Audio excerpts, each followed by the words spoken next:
안녕하세요. 사연에 빠지다의 DJ 민영입니다. 오늘도 두 가지 사연 준비되어 있으니 끝까지 함께 해주시고요. 구독과 좋아요 버튼도 눌러주세요. 그럼 오늘의 사연 함께 시작해 볼게요. 안녕하세요. 살다 보니 제 얼굴이 뉴스에 나올 뻔한 일도 있었네요. 이미 제 며느리는 뉴스에 나와 여기저기 얼굴이 다 팔렸습니다. 물론 좋은 일로 뉴스에 나온 것은 아닙니다.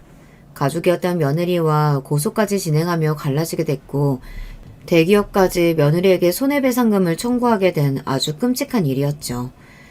지금부터 평범한 가족을 이루고 있었던 저와 제 며느리가 뉴스에 나올 수밖에 없었던 일이 무엇인지 말씀드릴게요. 우선 저에겐 아들이 2명 있습니다. 남편이 몸이 안 좋아서 일을 자주 그만뒀고 그 덕에 아이들은 사교육을 시킬 엄두도 못 냈죠. 그럼에도 정말 다행인 건 첫째 아들은 늘 전교 1등을 놓치지 않았다는 것이었어요. 첫째는 저의 자랑이었습니다. 대학에 가서는 매일 과외를 해 대기업 월급을 벌더군요. 그 돈으로 저에게 늘 여러 가지 선물을 해주었습니다. 이렇게 완벽한 아들에게도 한 가지 치명적인 단점이 있었어요. 그 단점이 나중에 아들의 결혼 생활을 결국 파국으로 만든 건 아닐까 생각합니다. 바로 여자친구에게 너무 많은 돈을 쓴다는 것이었어요. 요즘 애들 말로는 호구라고도 하죠. 나중에 알고 보니 그렇게 힘들게 과외를 했던 게 늘 여자친구에게 명품 선물을 주고 좋은 호텔에 데려가려고 하는 이유가 컸더라고요. 그래도 그만큼 여자친구를 아껴주는 모습이 보기 좋기도 하고 또 열심히 벌어서 자기가 원하는 곳에 쓰는 거니까 제가 크게 지적하지는 않았습니다. 아들은 대학을 졸업하고 곧바로 대기업 연구직으로 들어갔습니다. 그리고 대학 때 만났던 선배랑 일찍 결혼식을 올리더군요. 여자애가 어찌나 예쁘고 애교도 많고 싹싹한지 제 아들이 왜 좋아하는지 알겠더군요. 저는 처음으로 맞은 며느리가 너무 마음에 들어서 아들이 준 용돈을 모아 며느리에게 깜짝 선물을 해주기도 하였습니다. 어머 어머님, 이게 정말 제 거예요? 와, 너무 감사해요. 그럼 첫째 며느리 주려고 모아둔 거야. 정말 필요할 때 언제든지 팔아도 되니까 잘 보관하고 있으렴. 참 지금 생각해보면 제가 미쳤었나 봅니다. 그때는 더 어렸던 며느리에게 이런 선물을 주다니. 제가 며느리에게 준 선물의 정체를 알면 다들 놀라실 거예요. 바로 현금으로 5천만 원 정도 되는 금덩이였습니다. 이뿐만이 아니라 한 달에 한 번씩 매일 정성스레 만든 김치도 보내주었어요. 그만큼 제 아들과 며느리가 별탈 없이 잘 살길 바라는 마음이 컸죠. 그러나 아들이 결혼하고 6개월이 채 지나지 않아 신혼은 끝나버렸습니다. 아들과 며느리가 둘이서만 살 수 없는 아주 안타까운 일이 발생하고 만 것이었어요. 어머니, 저 정말 무서워요. 너가 많이 놀랐겠구나. 괜찮아. 옆에서 잘 간호해드리면 앞으로 이런 일 없으실 거야. 바로 사돈이 지병으로 길거리에서 크게 쓰러지셔서 갑자기 병원 신세를 지게 된 것입니다. 사돈 어르신이 일찍 돌아가셨기 때문에 며느리가 이 일을 혼자 감당해야 했고 어떻게 할지 몰라 울고불고 난리를 치는 며느리를 보며 저 어린 것이 얼마나 힘들지 제 마음이 너무 아프더군요. 결국 저는 아들에게 사돈이 병원에서 퇴원하고 나서도 사돈과 같이 사는 게 어떻느냐고 제안을 했습니다. 아무래도 사돈이 혼자 살게 되면 또 언제 지병으로 쓰러지실지 모르는 상황이라고 생각했거든요. 결국 아들은 제 제안을 받아들였고 며느리는 연신 저에게 고맙다고 말했습니다. 하지만 사돈과 함께 살아도 절대 해결되지 않는 큰 문제가 남아있었어요. 아마 여러분들도 가족분들 중에 아픈 사람이 있으시다면 정말 공감하실 겁니다. 바로 돈 문제였어요. 사돈은 매주 병원에 가야 했고 맞아야 할 주사와 먹어야 할 약들이 늘어났기 때문에 병원비와 약값이 만만치 않게 드는 상황이었습니다. 아무리 제 아들이 대기업 연구원이라고 해도 감당하기 어려운 금액이더군요. 그리고 며느리는 아무리 엄마여도 하루 종일 집에 있으면서 간병하는 것은 원하지 않는 듯 했어요. 아무래도 어머님 봐주실 분을 구해야 할 것 같아요. 저 혼자 감당하기엔 너무 힘들어요. 덕분에 간병비까지 엄청나게 늘어나게 되었습니다. 사실 이쯤부터 늘 좋게 봤던 며느리를 다시 생각하게 되는 일이 여러 번 발생했어요. 제 며느리는 아들하고 결혼하고부터 하던 일을 그만두었어요. 처음에는 살림을 한다는 핑계를 댔었죠. 하지만 그럼에도 불구하고 단 한 번도 아들의 아침과 저녁을 차려주지 않더군요. 늘 냉장고는 비어 있었고 가끔 먹다 남은 배달 음식만 쌓여 있었다고 하네요. 그리고 집안일도 아무것도 하지 않았습니다. 늘 가정주부 아주머니가 오셨기 때문이었죠. 한마디로 집에서는 손 하나 까딱하지 않은 것이었어요. 저는 이 모든 사실을 아들이 처가살이를 하고 몇 달 후에 아들과 대화하면서 알게 되었습니다. 처음 이 사실을 듣게 되었을 때 정말 기분이 좋지 않았어요. 제 아들이 힘들게 돈을 벌어오는데 며느리는 이때까지 집안일도 안 하고 요리도 안 하고 있었다니요. 그렇다면 대체 집에서 뭘 하고 있었는지 도무지 이해가 되지 않았습니다. 그래도 제 아들이 돈도 잘 벌고 착해서 그런지 이런 상황을 전부 이해하고 며느리와 싸우지 않고 잘 살고 있었고, 또 어머니가 아픈 상황이라 정신이 없는 며느리에게 이 문제를 들먹이고 싶진 않아 화가 났지만 며느리에게 아무 말도 하지 않았습니다. 하지만 이 행동들을 보며 저는 며느리가 힘들게 일하기도 싫고 제 아들의 돈을 받았으면서 놀고 싶은 거구나 생각하게 되었죠. 아들과 오랜만에 밥을 먹으며 이 이야기를 듣고 며느리에게 너무 실망했었는데요. 얼마 지나지 않아 그 모든 일들이 생각나지 않은 만큼 기쁜 일이 생겼습니다. 바로 며느리가 임신을 한 것이었어요. 어머니, 드디어 저 임신했어요. 이제 정말 아이 위해서 집에서 푹 쉬어야겠어요. 그럼 임산부가 힘들면 안 되지. 용돈 더 필요하면 나한테 얘기하고 먹고 싶은 거 있으면 언제든지 연락해. 내가 다 해줄게. 아유, 우리 며느리 장하다. 막상 며느리가 제 아들의 아이를 임신했다고 하니 섭섭했던 모든 마음이 사라지더군요. 그저 건강하게 아이만 잘 태어나길 바라게 되었어요. 며느리는 임신한 이후로 가정부와 간병인을 쓰는 시간을 더 늘렸고 아들은 돈 문제로 정말 벅찬 듯 보였습니다. 저는 아들에게 더 부담을 주고 싶지 않아 어떻게 할까 고민하다가 어쩔 수 없이 초강수를 두었어요.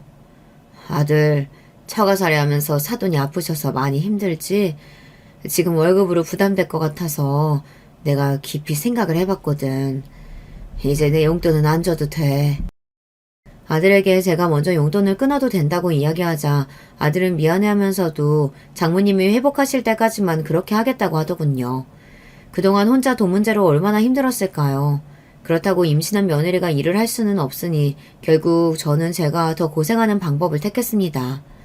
아들이 용돈을 끊고 나서 저의 생활에도 큰 변화가 있었어요. 나름 노후 준비를 해놓았던 저는 며느리와 태어날 제 손주에게 더 많은 것을 해주기 위해, 그리고 아들이 주던 용돈을 벌기 위해 아무도 몰래 청소 일을 시작하게 되었습니다. 그리고 일을 시작한 지 한 달이 채 지나지 않아 청소하던 건물에서 며느리를 마주쳤습니다. 그리고 제가 들어선 안 될 말을 듣고 말았어요. 너무 충격적이었습니다. 야, 나 진짜 대단하지 않냐? 일 안 하고 놀고 먹으려면 이 정도 연기는 해야 된다니까. 그니까 너 그러다 가짜 임신 들키면 어쩌려고 그러냐? 야, 그게 왜 들켜? 애 태어나기 2달 전쯤엔 유산했다고 할 거야. 며느리와 며느리의 친구가 이런 파렴치한 대화를 나누고 있는 것이었어요. 저는 이 말을 듣고 며느리가 친구와 헤어질 때까지 숨어서 기다리다가 며느리의 친구가 자리를 뜨자마자 달려가서 며느리 머리채를 잡았습니다. 누구야? 뭐야? 어머니가 왜 여기 계세요? 너 가짜 임신이 사실이니? 네 친구랑 하는 얘기 다 들었다. 미치지 않고서야 사람이 어떻게 그런 짓을 하니, 어? 어머니, 그게 아니라요. 잘못했어요. 저도 이유가 있었어요. 제발, 제 말 한 번만 들어주세요. 네? 화를 내고 있는 저에게 하도 말을 들어달라고 사정사정을 하길래 이유나 들어보자 싶어 카페에 갔습니다. 무슨 대단한 이유가 있나 싶었는데 참 하는 말이 어이가 없더군요. 어머니, 정말 죄송해요. 사실 제가 너무 임신이 하고 싶었는데 제 마음대로 안 됐어요. 그래서 제가 임신했다고 하면 현승 씨랑 어머님이 저를 더 사랑해주지 않을까 하는 마음에 그런 거짓말을 친 거예요. 사실 예전에는 형승 씨가 명품 가방도 사오고 제 옷도 사다 주고 그랬는데 요즘은 그런 게 아무것도 없더라고요. 돈도 잘 벌면서 왜 저한테는 안 쓰는 건지. 그래서 예전처럼 좀 더 사랑받고 싶은 마음에 이런 거짓말 친 거예요. 친구한테는 일하기 싫어서라고 했는데 그것도 친구 어필에 허세 부린 거예요. 저는 예전부터 엄마 사랑을 못 받고 자라서 일부러 사람들한테 애교도 부리고 늘 사랑 확인받고 싶어 하거든요. 정말 죄송해요, 어머니. 제 생각이 짧았어요. 제발 이 사실 현상 씨한테는 얘기하지 말아주세요. 네? 절대로 제 아들한테는 이야기하지 말라고 싹싹 비는 며느리를 보며 한숨만 나오더군요. 제 아들이 예전부터 며느리에게 많은 선물을 해주고 있다는 건 알았습니다. 하지만 지금은 상황이 다르잖아요. 사돈이 아픈 것 때문에 돈을 굉장히 많이 쓰고 그래서 여유가 없어서 선물을 못 해주는 것일 텐데 그걸 자기를 예전보다 사랑하지 않아서라고 생각하다뇨. 제 며느리가 철은 없지만 이 정도로 생각이 짧은 아이인 줄은 몰랐습니다. 너무 실망스럽기도 했지만 그래도 이유를 들어보니 정말 사랑을 못 받고 자라는 아이 같아서 이번 한 번만 봐주기로 했습니다. 대신 일주일 안에 이 사실을 아들에게 털어놓으라고 했어요. 하지만 며느리는 이조차도 계속해서 싫다고 하더군요. 결국 언제 말할지를 놓고 며느리와 저는 엄청 크게 다투게 되었습니다. 말이 안 통한다는 생각이 들어 제가 일주일 안에 이 사실을 말하지 않으면 제가 직접 아들에게 모든 것을 말할 것이라고 하자 그제서야 며느리가 알겠다고 하더군요. 이 일 이후로 저와 며느리의 사위는 여러분도 예상하셨겠지만 껄끄러운 관계가 됐어요. 저도 며느리한테 너무 실망해서 다시 예전과 같은 다정한 사이로는 절대 돌아갈 수 없다고 생각했습니다. 며칠 후 아들이 전화와서 아이가 유산되었다고 미안하다고 하더군요.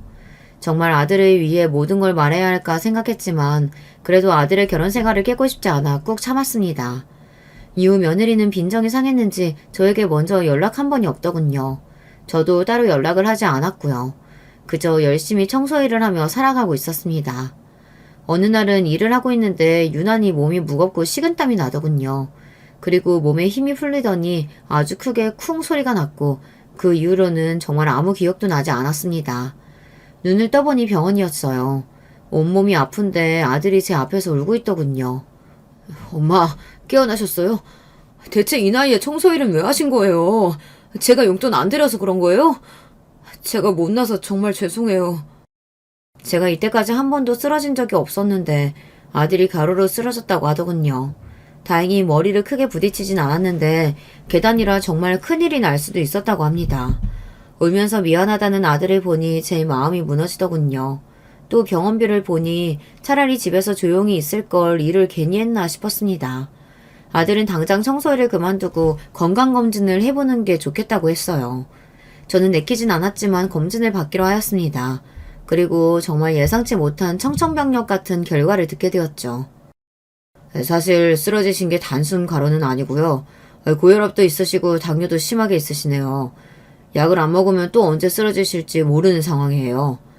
그리고 지금 종양이 보여서 며칠 입원해서 정밀검사 받아보셔야 할 것 같습니다.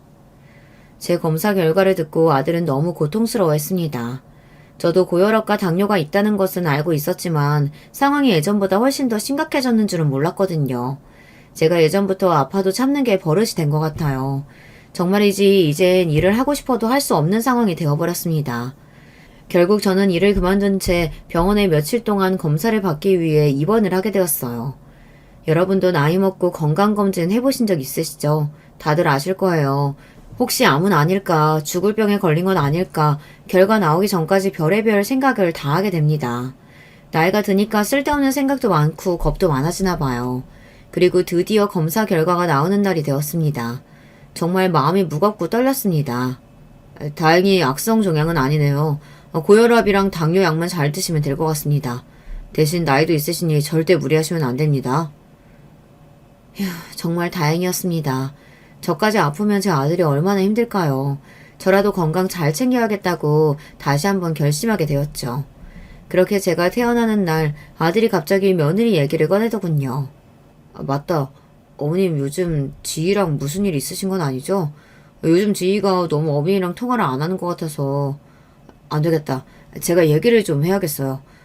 그리고 제가 어머니 쓰러지신 거 말했는데 지희가 전화 왔죠? 그럼 지희가 곧 나 보러 온다고 했어. 걱정하지 마, 아들. 아들의 갑작스러운 질문에 당연히 그렇다고 했지만 제가 한 말은 사실이 아니었습니다. 제 며느리한테 제가 병원에 있는 동안 전화 한 통 하지 않았어요. 얼마 전 며느리와 껄끄러운 일이 있긴 했지만 그래도 시어머니가 쓰러졌다는데 인사도 안 하다니 참 무심하고 정이 없다는 생각이 들더군요. 그 일이 있기 전까지 그래도 그동안 제가 얼마나 잘해줬었는데 옛날 일들은 다 까먹었나 봅니다. 제가 먼저 연락을 할까도 고민했지만 그냥 하지 않기로 했습니다. 해봤자 좋은 소리도 안 나올 것 같고 그때는 나한테는 잘못했어도 애들끼리라도 잘 살면 됐지 그런 생각으로 며느리가 어떤 행동을 하든 가만히 있었던 것 같아요. 그리고 얼마 후 또 제 생일이라 어차피 며느리의 얼굴을 봐야 하기 때문에 그때 진지하게 이야기를 해볼까 생각했죠. 그리고 제 생일날 며느리와 깊은 대화를 하려고 했던 제 예상과는 달리 정말 어이없는 카톡 하나를 받았습니다. 어머니 잘 지내고 계시죠? 이번 생일날 저 못 가요. 그동안 저희 엄마 돌보느라 너무 힘들어서 친구들이랑 정말 오랜만에 여행 가기로 했어요. 그럼 다음에 봬요. 생신 축하드리고요. 뭐, 여행 일정이 제 생일이랑 겹칠 수는 있죠. 근데 못 오면 전화 한 통이라도 할 수 있는 거 아닌가요? 그 흔한 전화도 없이 저렇게 문자 달랑 하나 보내놨더군요. 기분이 너무 나빴지만 그래도 고맙다고 대답하고 곧 있으면 명절이기에 그때는 꼭 며느리와 대화를 해야겠다고 생각했습니다. 그리고 기다리던 명절날이 되었어요. 아들, 뭐야? 왜 혼자 온 거야? 엄마, 죄송해요. 이번 명절은 지희가 예전부터 잡아둔 여행이 있어서 못 온다네요. 뭐, 여행? 얼마 전에 내 생일 때도 여행 간 거 아니었어? 네, 맞아요. 요즘 제가 예전보다 선물도 많이 못 사줬고, 그래서 화가 좀 많이 났나 봐요. 너무 섭섭하다고 하도 난리치면서 그동안 못 갔던 여행 좀 간다길래 그냥 허락해줬어요. 제가 예전보다 많이 못 해준 건 맞으니까요. 죄송해요, 엄마. 대신 제가 명절 음식 다 사왔어요. 아들의 말을 듣자마자 정말 속이 터지더군요. 여러분, 솔직히 며느리가 제 아들한테 섭섭할 게 대체 뭐가 있나요? 제 아들이 힘들게 돈 벌어서 사돈 병원비, 약값, 간병인 비용 다 내주고 며느리는 일도 안 하고 가정부랑 간병인을 쓰고 집에서 놀고 있었잖아요. 제 아들이 너무 착해서 망정이지 며느리의 이런 태도를 다 받아주는 남자가 세상에 어딨겠어요. 그리고 이렇게 시어머니 생일이랑 명절만 딱 골라서 여행 일정을 잡을 수가 있어요. 대체 저를 얼마나 우습게 생각하면 이럴 수 있는지 정말 기가 차더군요. 결국 저는 그날 참지 못하고 여행 간 며느리에게 전화를 걸었습니다. 하지만 며느리는 제 모든 전화를 끊어버리더군요. 이제 저와 아예 보지 않겠다는 건지 막 나가겠다는 건지 너무 화가 났고 결국 저는 그날 밤 잠도 제대로 자지 못했습니다. 며느리와 얼굴을 보고 이제는 제대로 며느리의 이런 태도에 대해 혼을 내야겠다고 생각했죠. 며느리가 여행에서 돌아오기만을 기다렸어요. 여행에서 돌아오고 며칠이 지나지 않아 제가 도저히 며느리에게 화를 낼 수 없을 만큼 가슴 아픈 일이 발생했습니다. 엄마, 이렇게 가시면 어떡해요. 제가 그동안 너무 철이 없었어요. 옆에서 돌봐드리면서도 제가 너무 부족했어요. 죄송해요. 이제 편히 쉬세요. 그동안 몸이 안 좋으셨던 사돈께서 심장마비로 갑작스럽게 돌아가신 것이었습니다. 막상 이런 일이 생기고 울고 있는 며느리를 보니 마음이 너무 약해지더군요. 결국 저는 이후에도 며느리를 만났지만 그동안 화가 났던 일들을 아무것도 묻지 않고 힘들어하는 며느리를 달래주었습니다. 이후 아들과 며느리는 예전처럼 둘이 살게 되었고 저는 아들에게 다시 용돈을 받게 되었어요. 며느리와는 예전만큼은 아니지만 제가 힘들어하는 며느리를 달래준다고 늘 맛있는 것을 해주면서 어느 정도 사이가 돌아오는 듯 했어요. 그렇게 모든 일이 잘 해결되는 듯 했지만 몇 달 후 저에게 또 안 좋은 일이 생기게 되었습니다. 살려주세요! 그렇게 살려다는 소리를 질렀고 그 이후에는 기억이 없어요. 눈을 떠보니 저는 또 병원에 있었어요. 다리가 너무 아파서 앉지도 서 있을 수도 없었습니다. 알고 보니 제가 어지러움을 느끼면서 쓰러졌고 계단에서 떨어져서 뼈가 부러진 것이었어요. 결국 몇 달 동안 제대로 움직일 수도 없었던 저는 병원에서 퇴원한 후에 아들과 같이 살게 되었어요. 그리고 아들과 같이 살게 된 그날부터 엄청난 눈치를 보게 되었죠. 정말 거실에 나가기가 힘들었습니다. 어머님 또 움직이실 거예요? 아까도 화장실 갔다 오셨잖아요. 제발 몸도 안 좋은데 한 번에 해결하세요. 저 좀 쉬어야죠. 진짜 귀찮아 죽겠어요. 그래. 나 때문에 너가 고생이 많구나. 미안하다. 어머니 솔직히 이제서야 한승 씨랑 제대로 둘이 좀 사나보다 했는데 갑자기 어머니가 이렇게 오셔서 저희 시돈도 제대로 못 즐긴 거 아시죠? 분위기 완전 다 깨졌다고요. 눈치가 있으시면 어머님이 빨리 나으셔서 집에 들어가야 하지 않겠어요? 그리고 현승 씨한테 어머님이 당장 간병인 구하라고 말씀하세요. 왜 제가 어머니를 돌봐야 돼요? 이러다가 저까지 골병 듣겠어요. 이렇게 며느리가 저를 간호하기는커녕 움직이기 불편한 저의 모든 행동에 눈치를 해주며 빨리 나가라고 대놓고 이야기하는 것이었습니다. 사실 그동안 며느리와 다툰 일, 그리고 며느리가 저를 무시하는 듯한 행동들도 너무 스트레스 받았는데 이렇게 직접적으로 말로 눈치를 주니 정말 참기가 힘들고 비참하더군요. 결국 저는 아들에게 간병인을 붙여달라고 이야기했고 아들 집에 사는 동안 방에서 쥐죽은 듯이 살았습니다. 그리고 며느리와 같이 살면서 알게 된 건데 참 피곤한 성향을 가졌더군요. 며느리는 제가 생각한 것 이상으로 게으르고 소리에 예민했습니다. 제가 친구랑 전화하는 것도 늘 시끄럽다고 눈치를 해주고 정말 밥도 하지 않고 집도 치우지 않고 하루 종일 누워만 있다가 딱 쇼핑할 때만 밖에 나가는 게으른 어른이었어요. 아들 집에 계속 살라고 해도 제가 도저히 그 꼴을 못 보겠어서 못 살겠더군요. 결국 저는 몸이 회복하자마자 아들 집에서 나갔고 이후 며느리는 저에게 전화 한 통이 없었습니다. 너무 연락이 오지 않아 제가 전화를 하고 연락을 해도 늘 답장하지 않고 저와 연락하기 싫은 티를 팍팍 내더군요. 이럴수록 저는 제 아들이 왜 저런 아이랑 결혼을 했는지, 저는 왜 처음에 이 아이의 본 모습을 보지 못했는지 속이 답답했습니다. 제 아들도 너무 불쌍하고요. 늘 아들이 열심히 돈을 벌면 며느리는 아무것도 안 하고 그 돈을 쓰기 바빴으니까요. 저는 어느 날부터 아들이 며느리 때문에 너무 힘들 것 같아서 차라리 지금이라도 이혼하면 어떨까 생각을 하게 되었어요. 그리고 차마 아들에게 그 이야기를 꺼낼 수 없어 친구와 함께 용하다는 무당을 찾아갔습니다. 딱 보면 알겠네. 아들 사주에 아주 무서운 처녀 귀신이 붙어 있어. 어라? 같이 살고 있네? 곧 갈라지겠어. 근데 갈라지기 전에 아주 기쁜 일이랑 무서운 일이 일어날 거야. 큰 소용돌이가 올 거라고. 지금이 조심해야 되는 상황이야. 특히 중요한 날에 절대 아무 음식이나 먹지 말고 음식을 잘 봐. 용하다는 보살님이 아주 큰 소용돌이가 올 거라고 말해주시니 저에게 무슨 일이 생기려고 이런 소리를 듣게 된 건지 온몸에 소름이 돋더군요. 사실 저에게 안 좋은 일은 늘 며느리밖에 없었기 때문에 더 안 좋은 일이 일어날 바에는 며느리와 연락을 자주 안 하는 게 낫겠다 싶었습니다. 그나마 다행인 건 아들과 며느리가 갈라선다고 말해주신 것이었어요. 사실 음식을 조심하라는 말은 뭐 크게 예상되는 일은 없었기 때문에 조심해서 나쁠 건 없겠지 정도로만 생각했어요. 한 가지 너무 찝찝하고 걱정되는 건 아들 사주에 무서운 처녀 귀신이 붙어있다는 보살님의 말씀이었어요. 며느리가 철이 없긴 하지만 무서운 아이는 아니었기 때문에 별 일은 없지 않을까, 그 처녀 귀신이 며느리는 아니지 않을까 생각했습니다. 보살님께서 아주 기쁜 일도 일어난다고 했는데 그건 정말 감이 잡히지 않더군요. 이 정도 나이 먹은 노인에게 기쁜 일이 있어봤자 그게 제 일이겠어요. 아들과 관련된 일이겠죠. 그러다가 문득 생각난 건 며느리의 임신이었습니다. 아무리 생각해도 며느리가 임신하는 것 말고는 저에게 일어날 기쁠 일은 없었거든요. 그렇게 보살님께 다녀와서 기대가 되기도 하고 찝찝하기도 한 이 감정들을 조금이라도 덜어내기 위해 별 생각 없이 집에 가는 길에 친구와 로또를 하나씩 구매했습니다. 그날 로또를 샀긴 했지만 그게 될 리가 있겠어요. 아무런 기대도 하지 않았습니다. 그런데 세상에 정말 한 치 앞도 모르는 게 세상인가 봅니다. 어떻게 저에게 이런 일이 일어날 수 있는지. 그날 제가 산 로또가 1등 로또였던 것이었어요.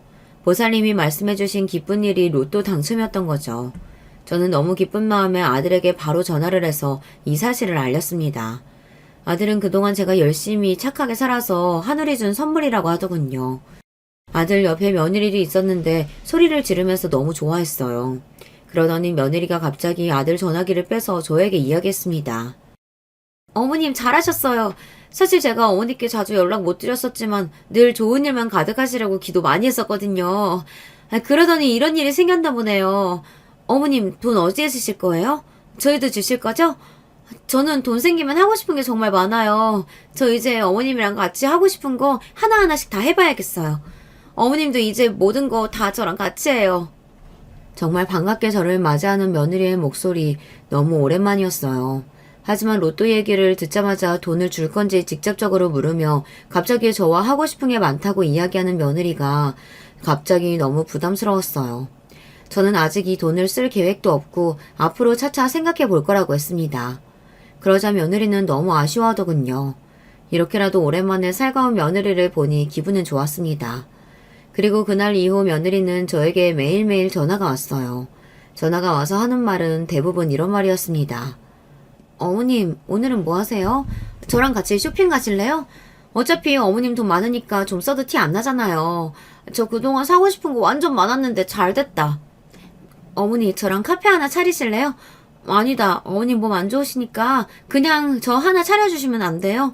저 친구랑 카페에서 매일 수다 떨고 싶어요. 네? 어머님, 제발요.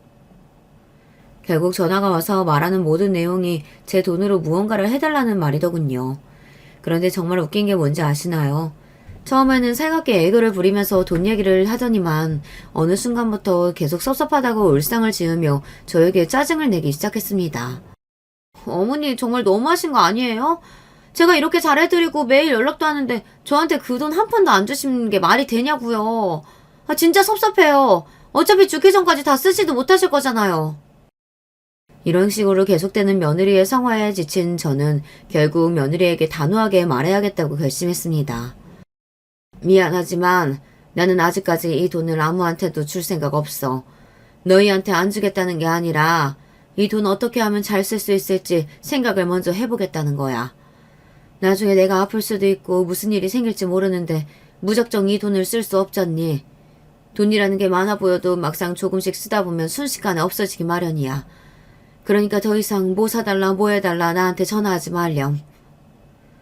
제가 이 말을 하면 며느리가 화를 내고 섭섭해할 줄 알았는데 웬일인지 정말 아무 말도 없더군요. 그냥 알겠다고 하길래 제가 확실하게 말을 해서 제 뜻을 알아들었다고 생각했습니다. 이후로 몇 개월 동안 며느리는 다시 연락이 한 통 없었습니다. 저는 한편으로는 섭섭했지만 그냥 예전의 며느리와 저의 상태로 돌아갔다고 생각했어요. 며느리와 돈 없이도 늘 다정하고 좋은 관계였으면 좋겠지만 이런저런 일이 있다 보니 저도 더 이상 노력을 하고 싶지는 않았습니다. 며느리도 이후에 연락을 안 하길래 그냥 저와 더 이상 말을 섞고 싶지 않은 줄 알았어요. 하지만 며느리는 그게 다가 아니었더군요. 혼자서 아주 엄청난 짓을 꾸미고 있었습니다. 그리고 그날은 제 인생의 최악의 날입니다. 며느리와 제가 각자의 삶을 잘 살다 보니 어느덧 저의 생일이 돌아오더군요. 당연히 생일상은 기대도 안 하고 있었는데 어느 날 며느리가 전화가 왔습니다. 정말 생각지도 못했던 말들을 들었어요. 어머님, 그동안 많이 서운하셨죠? 저도 늘 어머니랑 어떻게 저 처음 결혼할 때처럼 다시 친해질 수 있을지 늘 고민 많이 했어요. 마침 어머님 생신이셔서 제가 생신상 차려놨거든요. 얼른 오세요, 어머님. 오랜만에 저희 밥 같이 먹어요. 이게 무슨 일일까요? 며느리가 저에게 연락을 먼저 한 것도 모자라서 제 생일상을 차려주겠다니. 며느리의 목소리는 정말 진심인 것 같았고 저는 며느리가 먼저 저에게 용기를 내어주었다는 생각에 너무 고마워서 그동안 있었던 일은 다 잊고 며느리와 잘 지내야겠다고 생각했습니다. 그런데 며느리를 만나기로 한 전날 밤 아주 안 좋은 꿈을 꾸게 되었어요. 바로 며느리가 제 뒤에서 칼을 꽂고 있고 예전에 배웠던 보살님이 며느리를 막으려고 하는 아주 무시무시한 꿈이었습니다. 일어나 보니 제 몸에 식은땀이 미친 듯이 흐르더군요. 그리고 곰곰이 그동안 며느리가 저에게 했던 행동들을 생각해봤는데 며느리의 행동을 있는 그대로 받아들이면 안 되겠다는 직감이 들더군요. 보살님도 중요한 날에 음식을 조심하라고 했으니 마침 오늘이 저의 생일이어서 이 꿈이 예지몽은 아닐까 온몸에 소름이 돋았습니다. 그래서 긴장되는 마음으로 며느리와 아들 집에 가게 되었어요. 며느리의 집에 도착하자 며느리는 정말 상다리가 부러질 정도로 대단한 생일상을 차려놨고 일을 하고 들어온 아들조차도 놀라는 표정이었어요. 제가 미역국을 정말 좋아하는데 돌미역으로 직접 정성스럽게 미역국을 만들어놨더군요.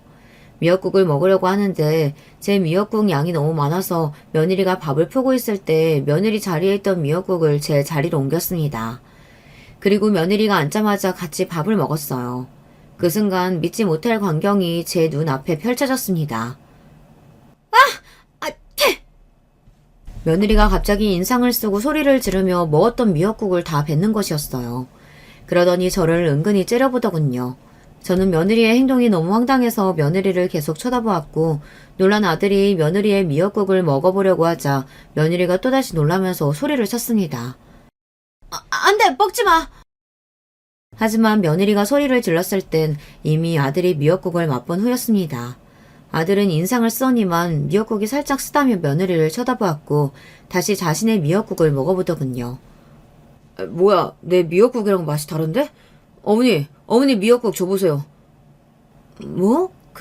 그래. 아들은 또다시 제 미역국을 맛보더니 며느리 것만 맛이 다르다고 했습니다.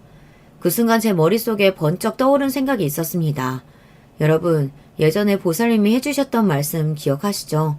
중요한 날 음식을 조심하라고 하셨던 그 말씀과 어제 제 꿈이 떠오르면서 설마 며느리가 제 미역국에만 이상한 걸 넣은 건 아닌지 의심이 들더군요.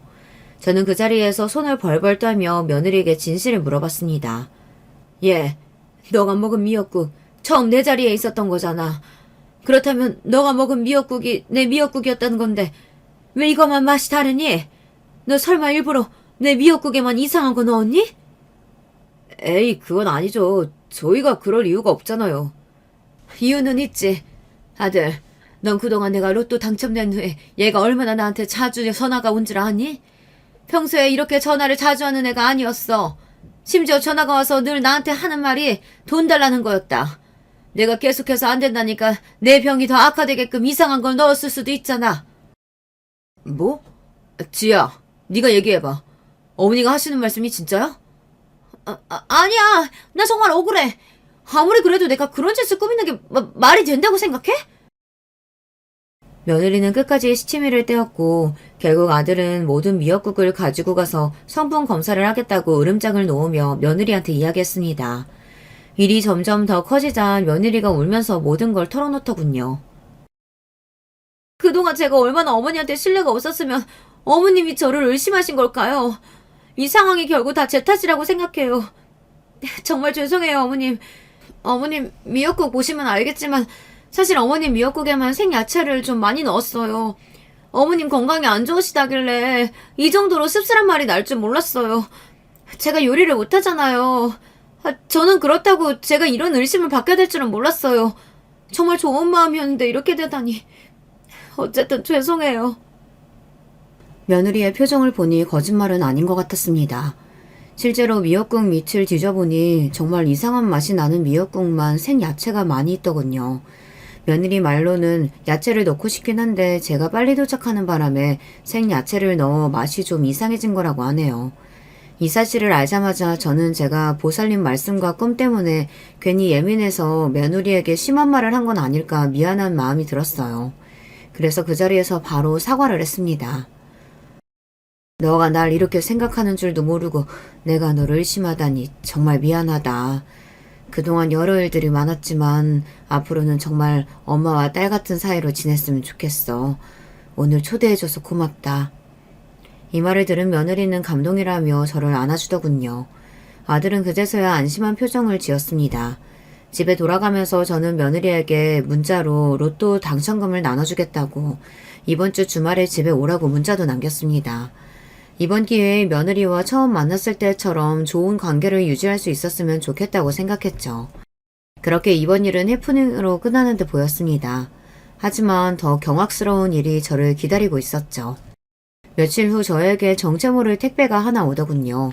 이게 뭔가 싶어 뜯어보니 유명한 영양제였습니다. 누가 보냈는지 이름도 없었어요. 하지만 영양제가 평소 제가 비싸서 사기 망설였던 영양제이기도 하고 제 지인이나 가족들이 깜짝 선물로 보냈을 거라고 생각했습니다. 너무 고마운 마음에 인증샷을 여러 장 찍어두었고 며칠 동안 감사한 마음으로 열심히 영양제를 먹었습니다. 그런데 영양제를 먹은 이후부터 제 몸에 이상한 변화가 생기더군요. 배가 자주 아프고 알레르기도 올라오는 기분이었어요.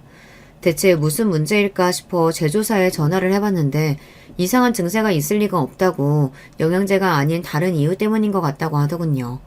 결국 저는 영양제를 사준 사람에게 한 번 더 물어보겠다고 생각했고 제일 먼저 아들에게 연락을 했습니다. 아들, 이 영양제 사진 봐봐. 너가 보낸 거 맞지? 나 생각해서 이렇게 깜짝 선물 보내는 건 정말 너밖에 없어. 근데 이 영양제 나랑 좀 안 맞는 것 같아.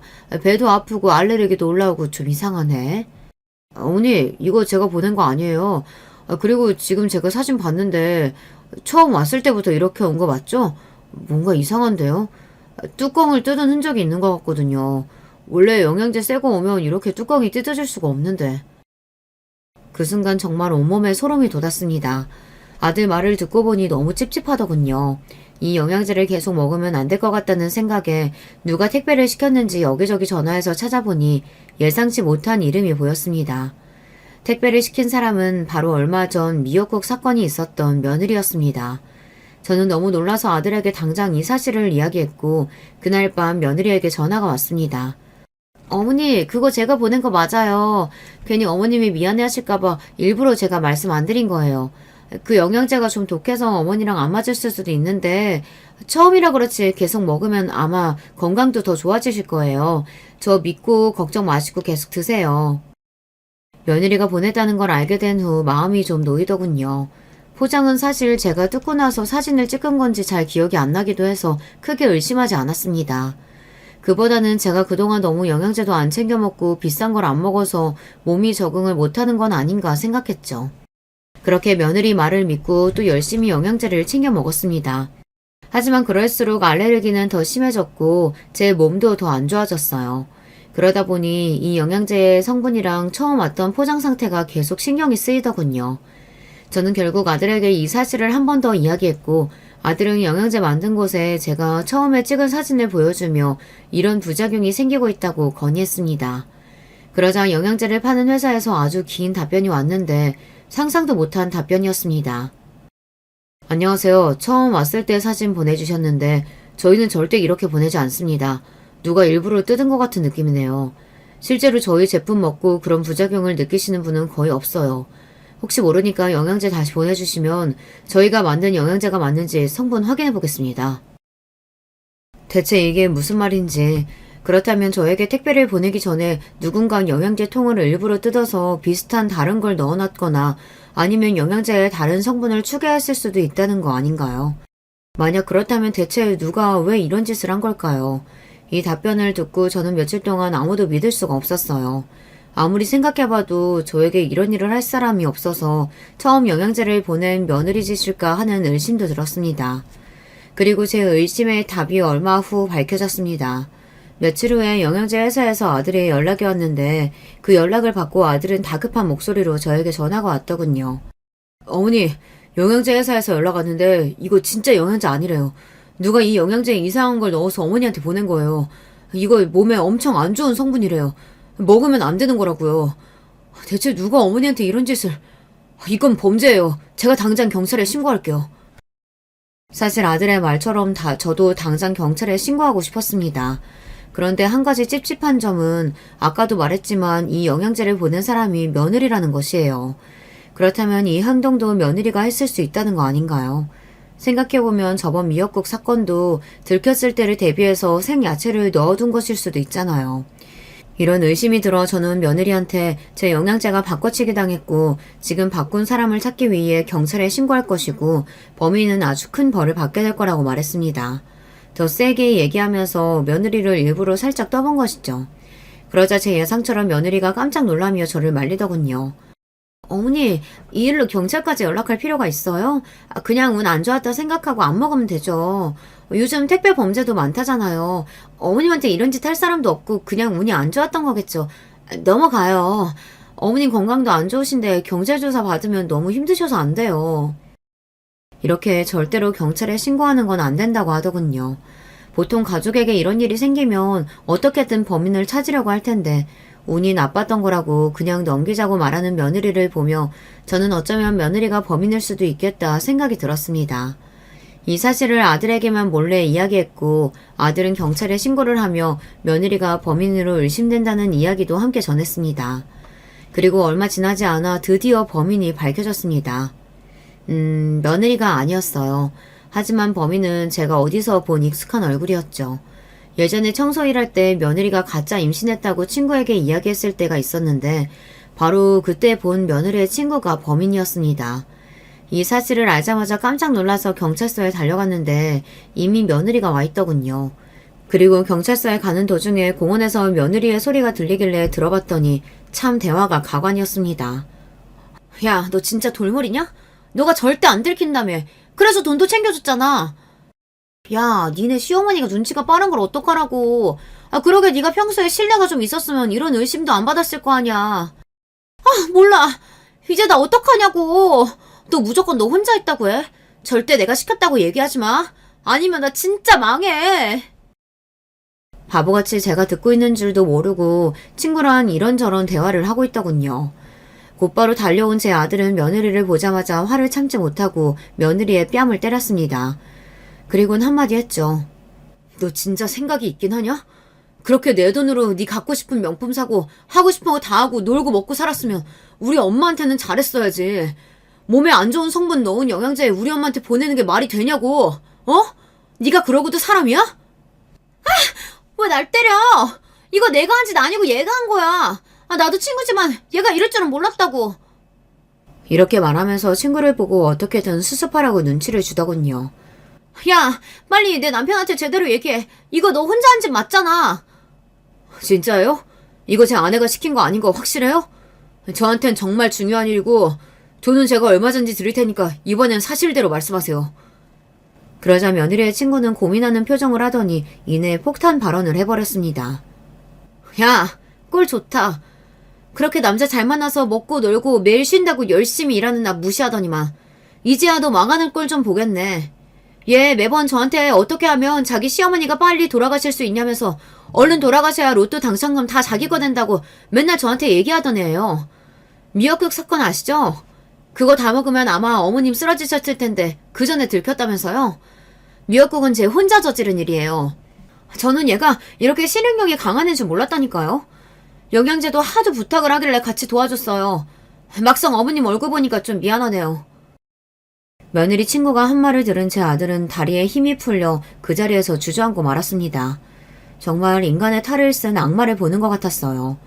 며느리는 끝까지 시치미를 떼며 제 아들을 설득하려고 하더군요. 아니야, 제 말 말고 내 말 좀 들어봐. 제가 나 지금 연맥이려고 저러는 거라니까. 우리 경찰서 나가자. 경찰서 나가서 내가 어떻게 된 건지 다 설명할게. 어?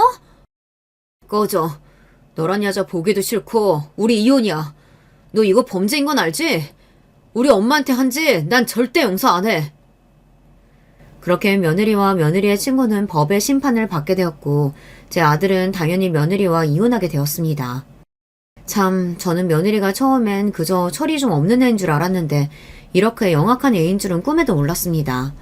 여러분, 그 영양제를 제가 계속 먹었다면 저는 지금 살아 있었을까요? 제 건강이 어떻게 됐을지 정말 끔찍합니다. 이 일이 있고 나서 저는 밖에서는 아예 음식을 먹을 수가 없었고 영양제나 약도 함부로 먹을 수가 없었어요. 정신적인 스트레스와 엄청난 강박에 시달리고 있었죠. 아들은 이런 제 모습을 보며 정말 미안하다며 사과를 했습니다. 스트레스가 쌓여 너무 힘든 하루하루를 보내고 있는데 누군가 모르는 번호로 연락을 해오더군요. 여보세요? 누구세요? 어머니, 제발 고소 취하해주세요. 네? 아니, 제 친구가 어머니 돈 갖고 싶어서 영양제 바꿔치기 한 거라니까요? 제발 믿으셔야 돼요. 미역국은 제가 이상한 거 넣은 게 맞아요. 근데 그거 다 먹어도 안 쓰러지셨을 거예요. 너무 돈이 갖고 싶어서 그랬어요. 근데 그거 말고 영양제는 정말 억울해요. 네? 이렇게 끝까지 자기는 억울하다고 난리를 치더군요. 저는 아무런 말을 하지 않고 전화를 끊어버렸습니다. 아들과 저는 며느리를 절대로 봐줄 생각이 없었고 앞으로 만나고 싶지도 않았거든요. 그렇게 연락도 피하고 다시는 얼굴 볼 생각도 안 했는데 예상치 못한 곳에서 며느리의 실루엣을 보게 되었어요. 바로 뉴스였습니다. 얼마 전 영양제 회사에서 여성 2명을 고소했습니다. 시어머니가 로또 당첨이 되자 돈을 갖고 싶은 마음에 영양제를 바꿔치기 해서 시어머니에게 선물한 건데요. 이 영양제를 먹고 건강에 이상이 생긴 시어머니가 경찰을 고소를 하며 이 사실이 밝혀지게 되었습니다. 영양제 회사는 이 일로 회사의 이미지가 훼손되어 거액의 손해배상금을 청구할 예정이라고 합니다.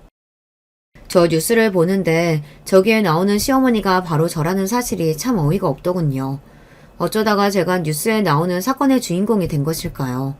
그리고 정말 유명한 영양제 회사에서 손해배상금이 엄청날 텐데 늘 돈을 쓰기만 하고 벌 생각은 하지 않았던 며느리가 이걸 어떻게 감당할 수 있을까 생각이 들더군요.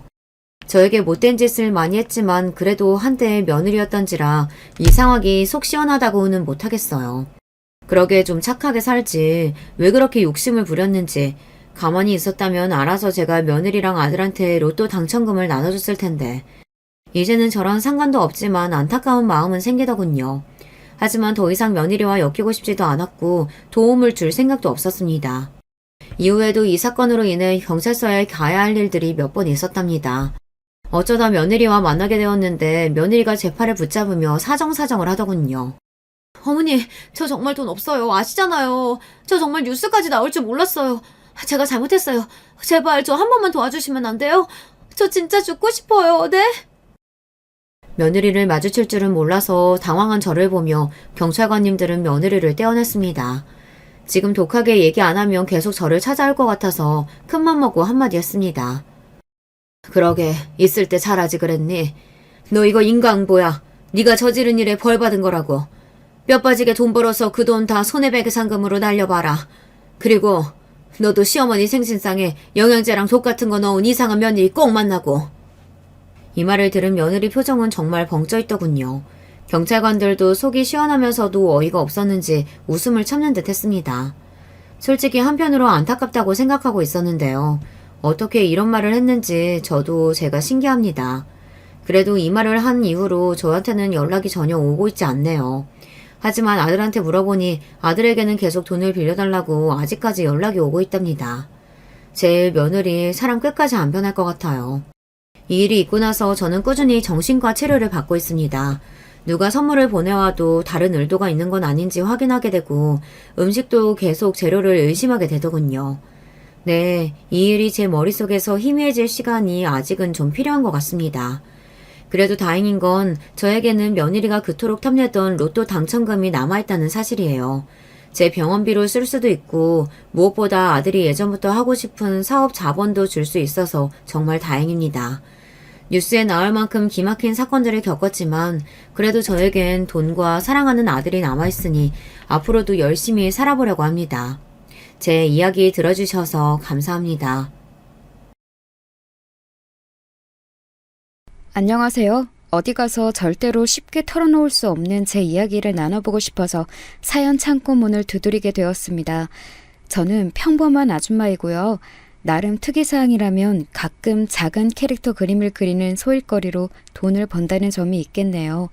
모든 분들이 다 그랬을 테지만 저도 어렸을 때는 한참 어른이 된 제가 이렇게 살 줄 몰랐어요. 딱히 대단한 꿈이 있었던 건 아닌데 뭐랄까요. 이것보다는 좀 더 근사한 어른이 될 거라고 막연히 기대를 했었던 것 같네요. 그 기대보다 못한 삶을 살고 있는 게 사실이지만 제 나름대로 주어진 현실에 감사하며 살아보려 하고 있습니다. 각설하고 제가 세 자매 중에 막내로 태어났는데요. 제가 누뚱이었어요. 친정엄마가 대놓고 저에게 이런 말씀을 하셨었죠. 이왕 뒤늦게 셋째가 임신이 되었으니 아들이기를 바랐지. 그런데 원 또 딸이 나온 거야. 그래서 네가 태어난 이후로 나하고 네 아빠하고 둘이 얼마나 집안 어르신분들 눈치를 봤었는지 몰라. 그때는 그냥 흘러들었는데 곱씹으니까 정말 섭섭하더라고요. 굳이 저에게 그런 말씀을 해주실 필요가 있었을까요? 제가 사랑을 듬뿍 받고 자랐다면 그런 비화를 알았다 하더라도 아 그렇구나 하고 말았을 거예요. 그런데 아니었기 때문에 기분이 좀 안 좋아졌죠. 저를 낳고 나서 공교롭게도 친정엄마는 건강이 확 안 좋아지셨거든요. 그래서 가족들 먹여 살리시려고 친정아빠가 일을 더 늘리셨죠. 야근을 늘 자청하셨던 걸로 알아요. 반찬 같은 걸 만들어 주시려고 외할머니께서 당시에 자주 와주셨는데 어린 저에게 어찌나 눈치를 주셨었는지 모릅니다. 기억나는 말씀 중 하나가 저건 왜 태어나서 일을 번거롭게 만드냐 였네요. 그래서 저는 항상 가족들을 향한 애증 비슷한 감정이 늘 있었어요. 사랑하지만 그만큼 복잡한 감정도 늘 동반되었던 것이죠. 그리고 아마 여러분도 사춘기 시절에 부모님이나 집안 어른들을 보면서 이런 식의 반항심을 품어보셨을 텐데 제가 자주 되뇌이던 말이 이거였어요. 두고 봐.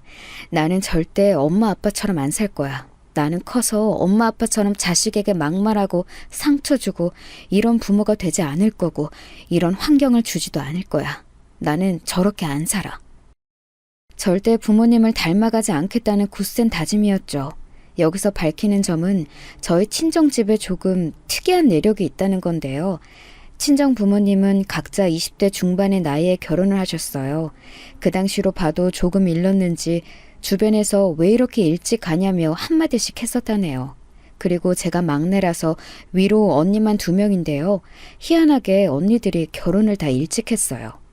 둘 다 20대 초중반의 나이에 시집을 갔습니다. 이게 신기하죠? 집안 내력인가 봐요. 저는 학창시절에 그렇게나 부모님하고 다르게 살 거다라고 외쳤었고 언니들이 일찍 시집 가는 것도 못마땅하게 봤었는데 그럼에도 저 역시 일찍 결혼을 하고 말았습니다. 정말 미칠 노릇이에요. 이게 제 사연이니까 솔직하게 적어보자면요. 일찍 결혼해서 여자로서 이득을 본 거, 좋았던 거 없다고 봅니다. 아가씨 시절을 더 즐겼어야 했는데 아쉬울 따름이에요. 왜 그렇게 홀린 듯이 결혼을 확 해버렸는지 모를 일이에요. 바라건대 제발 제 자식들은 최소 30살 이상이 되어서 결혼했으면 좋겠네요. 젊음은 젊은이들에게 주어지기에는 너무 아깝다는 어느 유명한 팝송 가사를 봤을 때 제가요, 제 이마를 진짜 세게 때렸습니다. 그 표현이 너무 놀라웠거든요. 사람들 생각하는 건 다 똑같구나 싶기도 했고요. 너무 미숙하고 인생 사는 법을 잘 모르고 이런 젊은이들에게 인생에서 가장 싱그러울 젊음이라는 게 주어지는 건 아까운 것 같아요. 요령 없이 고지 곧대로 사는 법밖에 몰랐던 한창 어리고 젊었던 시절에 저는 남편하고 결혼하겠답시고 시댁에 인사를 드리러 갔었습니다. 시아버지께서는 좀 놀라시긴 했으나 이윽고 고개를 끄덕끄덕 하셨었는데 반면에 시어머니께서는 가슴을 치시며 탄식을 하셨어요. 아휴, 우리 막내가 벌써 가겠다고? 아이고, 서운해라. 아이고, 섭섭해라. 어떻게 이럴 수가 있을까? 얘, 너는 어린 여자애가 겁도 없이 발랑 까져서는 왜 우리 막내 아들을 꼬여냈니? 너 왜 그랬어? 어? 아직 우리 막내 한창 때인데 왜 결혼하자고 네가 꼬여낸 거야? 네? 저요? 저는 그냥 오빠하고 너무 좋아서 그냥 빨리 결혼하면 좋을 것 같아서요. 뭐야? 그냥? 그냥이라고? 이걸 확 그냥 겨우 그딴 이유로 우리한테서 귀한 막내 아들을 채가지 마. 맹하게 생겨가지고 이런 것들이 독하게 생긴 것들보다 더 무섭다더니 우리 막내를 단단히 홀려먹어? 저기 죄송한데 홀린 건 오빠가 아니라 저 아닐까요? 오빠가 저에게 확신을 주니까 제가 아직 어린 나이에도 불구하고 결혼하기로 결심을 한 거죠. 제가 울컥해서 소심하게 대꾸를 했었는데 시어머니께서는 일을 가셨고 옆에서 시아버지께서 창피해 죽겠다는 표정으로 그런 시어머니를 조심스레 말리기 시작하셨어요. 시어머니께서 계속 이렇게는 못 뺏긴다라는 말씀을 반복하셨거든요. 그리고 남편은 요지부동이었죠. 시어머니께서 열변을 토하시든 그러다 각혈을 하시든 말든 마치 도 닦은 수도승 마냥 무감각한 표정으로 있을 뿐이었어요. 남편이 좀 내향적인 사람이었고 표현이 적은 사람이었으나 저렇게 무감각하게 굴 사람까지는 아닌 것 같아서 저는 그때 몹시 의외라고 느꼈는데요. 약간의 비화가 알고 보니 있었습니다. 남편 집안도 저희 집안처럼 자식이 셋인데요. 저처럼 남편도 셋 중 막내예요. 그리고 위로는 형, 누나 이렇게 둘이 있죠. 그런데 희한하게 새남매 중에서 당시 시부모님을 금전적으로 용돈 드리면서 챙기고 있던 자식은 막내인 남편이었어요. 그 외로 자주 들여다보면서 생활용품이라든지 이런 거 사드리고 전반적으로 보는 건 남편의 누나인 시누이가 하고 있었고요. 그러니까 시부모님으로서는 당신들을 열심히 봉양해야 할 막내 아들이 일찍 장가를 든다니까 챙김을 못 받으실까봐 그게 염려되셨던 겁니다. 시부모님 2분이 경제활동이 어려우셨냐고요? 아니요. 집안끼리 또 공통점이 있는데 그건 시부모님 역시 일찍 결혼하신 분들이라는 거예요. 그래서 당시에 2분은 고작 50대 초반이셨습니다. 그런데 뭔 용돈을 자식이 꼬박꼬박 챙겨드려야 한단 건가요? 사지도 멀쩡하셨던걸요. 50대면 남녀 불문 한창 일을 할 나이잖아요. 60대는 되어야 경제활동에서 물러나는 게 자연스러운 풍경이고요. 그래서 어이가 없었습니다. 그리고 남편이라고 해서 뭐 혼자 희생하고 그런 게 좋았겠나요? 아니었죠. 시댁은 절대 경제적으로 풍족한 집안이 아니었고요. 유복하게 산 적이 한 번도 없었다고 남편이 그러더군요. 일찍 결혼해서 자식들 낳으셨으면 그만큼 열심히 버셔야 하는데 시부모님의 사상이 참 특이하게 느껴졌네요. 남편도 일찍 결혼했지만 시누이도 일찍 결혼을 했습니다. 마치 일찍 결혼하는 건 집안의 내력이라는 걸 뒷받침하던 말이에요. 오히려 결혼 정년기를 맞이하도록 장가를 안 들고 있었던 남편의 형인 아주버님께서 집안 내력에 비춰봤을 때는 특이한 분이셨습니다. 듣자 하니 공부를 하시느라 그렇게 늦으셨다고 해요. 대학원까지 나오셨거든요. 그런데 시댁이 잘 사는 것도 아니고 시부모님께서는 일찍이 경제활동에서 물러나셨는데 대학원까지 다니는 돈은 어디서 났냐고요? 시누이가 부잣집에 시집을 가서 그랬을까요? 아니죠. 아니었어요. 남편이 그 돈도 다 댔던 겁니다. 자기형 뒷바라지를 했던 것이죠. 나는 오빠가 지금까지 가족들한테 엄청 잘하면서 사는 막내인 줄로만 대충 그렇게 알고 있었는데 그런 것까지 다 해줬을 줄은 몰랐어.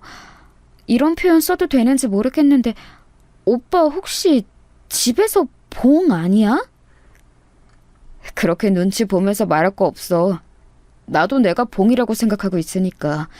전에는 이런 식으로 생각 안 했었는데 작년부터 아예 아버지하고 엄마하고 두 분 다 일을 전혀 안 하시는 채로 집에만 눌러 앉아 계시고 나한테만 손 벌리시려고 들고 형이랑 누나보다는 나를 너무 만만하게 보시고 자꾸 이렇게 되니까 사람 마음이라는 게 내가 우리 집에서는 봉이구나 이런 생각이 딱 들더라. 오빠, 우리 결혼하고 나면 우리끼리 똘똘 뭉쳐서 잘 살아보자. 그간 오빠가 가족들 잘 챙기는 거 언뜻 보고 들어서 내가 잘 알고 있는데 결혼하고 나면 내가 오빠 대신해서 아버님 어머님도 잘 챙겨드리고 그러면서 우리 밥그릇은 알아서 딱딱 챙기고 이렇게 살도록 열심히 노력해볼게. 말만 들어도 힘이 난다. 역시 너를 만나서 결혼하기로 한 건 내 인생에서 가장 잘한 일이었어. 내가 진짜 앞으로 다른 건 몰라도 한눈 안 팔고 너 하나만 보면서 살게. 내가 이건 진짜 약속한다. 제가 집안의 늦둥이 막내이기는 하나 동시에 미운 오리 새끼 같다는 느낌을 스스로 지울 수 없었기에 연애 때부터 시작해서 결혼하기까지 저에게만 딱 애정을 쏟아주는 남편을 보면서 애정에 충족되는 걸 느꼈어요. 이런 충족감에 홀려서 제가 이른 나이에 결혼을 안 하겠다는 스스로의 옛 다짐도 저버린 채 결혼을 해버렸던 것이지요. 하여간 남편이 당신들을 뒷전으로 밀어버리고 자기 가정에만 최선을 다할까봐 시부모님께서는 그게 영 못마땅하셨던 건가 봅니다. 특히나 시어머니께서요. 주장하시기로는 아직 한참 꾸미고 관리하고 그런 욕심이 많을 나이인데 막내 아들이 장가를 가버리겠다 해서 무척 섭섭하다고 하셨죠. 그게 무슨 말씀이셨겠어요. 넉넉하지 않은 형편에도 남편 하나 봉으로 잡아서 유유자적하게 나름 지내시는 재미에 푹 빠지셨는데 이제 그건 못하게 되실 것 같으니까 안타까워서 환장하겠다는 의미였지요. 남편이나 저나 흔들리지 않고 결혼을 향해 나아갔고 저희 가족들은 좀 당황하기는 했어도 우직하고 성실한 인상의 남편이 믿음직스럽다면서 흔쾌히 허락을 해주었습니다. 시부모님이 관건이었는데 마지막까지 시어머니께서는 저를 이런 식으로 회유하려고 드셨었죠. 너무 그렇게 일찍 결혼하는 것도 주변에는 천박하게 볼 수가 있어. 애가 들어선 것도 아닌데 굳이 이렇게 서두를 필요가 있겠니? 조금 더 신중하게 생각하면서 만나다가 내 후년쯤에 시골리면 좋겠구나. 더 이상 대화가 안 통할 것 같아서 저는 다른 수를 썼습니다. 시댁에 남편 말고도 이미 한 사람 더 있었잖아요. 일찍 결혼한 사람 바로 시누이였죠. 제가 시어머니의 말씀을 남편에게 전했고 남편은 그걸 또 자기 누나에게 전했습니다. 엄마! 일찍 결혼하는 게 천박한 거라고 주변에서 다 욕하는 거라고 그런 식으로 제욕하셨다면서요? 내가 언제? 너 결혼해서 잘 살고 있는데 내가 왜 너를 보고 그런 말을 하겠어? 그건 너한테 한 게 아니라 네 동생한테 한 거야. 그게 그거죠. 저라는 예시가 있는데 굳이 그런 말씀을 하신 그 저희가 뭐겠냐고요. 제가 못마땅하셨던 거죠? 참나. 저번에는 남들은 돈 잘 버는 사위, 대기업 다니는 사위 봐서 떵떵거리며 산다는데 이런 타령을 내도록 저 들으라고 하시더니 정말 너무하시네요. 엄마가 저한테 재산을 물려줬어요? 아니면 공부 잘하는 머리를 물려줬어요? 하다못해 외모라도 예쁘게 낳아줬어요? 아무것도 안 해줬으면서 왜 이렇게 바라는 것만 많으세요? 제발 드라마 좀 그만 보시고 현실을 사세요. 왜 자꾸 부잣집 사모님 흉내내는 망상에 빠져서 사시냐고요. 애들 키우느라 요즘 가뜩이나 피곤해 죽겠는데 엄마까지. 짜증나. 부잣집 사모님 흉내내는 망상? 아니 너 어떻게 네 엄마인 나에게 그런 망발을 짓거릴 수가 있어? 아이고 내가 인생 헛살았다. 자식 농사를 잘못 지었어. 모녀가 불같이 싸웠는데 거의 시누이가 일방적으로 쏟아내는 격이었습니다. 저는 위로 언니가 둘 있었기 때문에 시누이 같은 유형을 잘 알았어요. 헌신적이고 가족이가 강하지만 다혈질적인 면모가 있고 눈이 돌면 배는 게 없는 성격이었습니다. 가만히 두면 조용하지만 잘못 건드리면 폭발하는 폭탄이었죠. 남편이 연애할 때 항상 그랬어요. 누나가 잘해줄 때 잘해야 한다고 말입니다. 타격을 입으신 시어머니께서는 허락이고 뭐고 그냥 저희 부부의 결혼을 홀라당 진행시켜 버리셨습니다. 간략히 이뤄진 상견례에서도 정말 별 말씀 안 하셨고요. 결혼하고 나서도 계속 그러셨어요. 며느리는 만만해도 딸은 그럴 수 없으셨을 테니 시누이의 폭발이 시어머니께서는 자꾸 속에 걸리셨던 모양입니다. 그리고 저는 가슴을 쓸어내렸죠. 무탈하고 평화로운 결혼 생활을 꿈꿨습니다. 매일 가계부 쓰면서 조금씩이나마 돈 모으는 재미를 느껴가면서 미래를 그리며 그렇게 알콩달콩 지냈어요. 저나 남편이나 소박한 일상에서 보람을 느끼는 사람들이었기에 서로 잘 맞았던 것 같아요.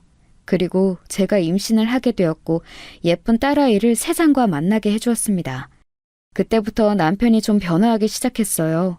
좋게 말해서 차분하고 나쁘게 보자면 살짝 속옷적인 성격에다가 지나치게 안정지향적이었는데 아이가 태어나고 나니까 돈 욕심도 부리고 투자 공부도 시작하더라고요. 그러면서 생각지도 못한 충돌 아닌 충돌이 생기게 되었습니다. 저와 남편 사이에서요? 아니요, 저와 시어머니 사이에서요. 네가 우리 막내한테 입김 넣었지? 시부모 용돈 줄였으면 싶어서 네가 수작 부린 거지? 저요? 제가요? 아닌데요. 저는 전혀 모르는 일이에요. 애기 아빠하고 제가 얘기를 해볼게요. 그런데 어머님, 애기 아빠가 돈 계산을 요즘 들어 악착같이 하고 있는 사람이긴 하지만 두 분께 드리는 그 용돈 액수를 막 줄이고 그럴 사람은 아닌 것 같은데요. 뭔가 오해가 있으신 거 아닐까요? 이체가 잘못됐을 수도 있고요. 너 나 약 올리니? 내가 이미 당연히 우리 막내한테 물어봤지. 이거 돈 맞게 들어온 거 맞냐고. 그랬더니 30만 원이 아니라 20만 원 드린 거 맞다고 딱 잘라서 말하더라. 그건 우리 막내가 할 법한 언행이 아니야. 네가 중간에서 간약한 요술을 부는 게 틀림없더만. 간약한 요술이라니 그 무슨... 좀 당황스럽네요. 어머님, 근데 방금 20만 원이라고 하셨어요? 어? 원래 저희가 매달 20만 원 드리는 거 아니었어요? 여태까지 쭉 그래왔는데요. 혹시 30만 원을 받아오셨던 건가요? 얘가 뭔 소리람? 당연히 30만 원씩 받아왔지. 아휴, 니네 결혼하기 전에는 기본 50만 원씩 거뜬히 받았었고 그 외 자잘하게 떨어지는 것들도 많았는데 사는 게 다 부질없네. 저는 지금까지 20만 원 드린 줄 알았어요. 가계부에도 그렇게 다달에 적혀 있었고요. 그렇다면 애기 아빠가 자기 용돈에서 그거 아껴서 두 분께 더 드린 거였네요. 저는 그걸 지금 어머니 덕분에 알았고요. 그때 왜 눈물이 나는지 모를 일이에요. 저에게 지금껏 그런 말을 안 한 남편에 대한 배신감? 아니면 측은지심? 지금도 정확한 이유를 모르겠네요. 속에서 울컥한 감정이 올라왔는데 전화기 너머로 시어머니께서는 그런 저를 비웃으셨습니다. 너 설마 지금 질질 짜는 거니? 왜? 10만 원에 아까워서? 기가 막히는구나. 왜 이렇게 다들 구질구질하게 살아? 아이고 꼴보기 싫어라. 10만 원 도로 올려달라고 하고 싶다가도 그런 맛이 뚝 떨어지네. 그래, 네가 이겼어. 나하고 우리 막내 모자 사이 다 갈라놓고 10원 한 장 살뜰히 모아가면서 그렇게 지내렴. 왜 이야기가 그렇게 튀는 거였는지 정말 모를 일이었어요. 논리도 없고 진짜 화가 나더라고요. 속에서 열불이 터져서 그날 애기 데리고 동네 공원 나가서 2시간은 화를 삭혔던 것 같아요. 남편하고는 이 일로 진지한 대화를 좀 나눴습니다. 역시나 자기 허리띠 졸라가면서 남편은 시부모님께 용돈을 더 드렸던 것이었죠. 갑자기 20만 원만 받으면 절대 생활 못하실 것 같아서 그리했었다네요. 시부모님께서는 그럼 그때까지 저희가 드리는 30만 원에다가 시누이네가 드리는 용돈 아마 20만 원 선이었던 걸로 알고요.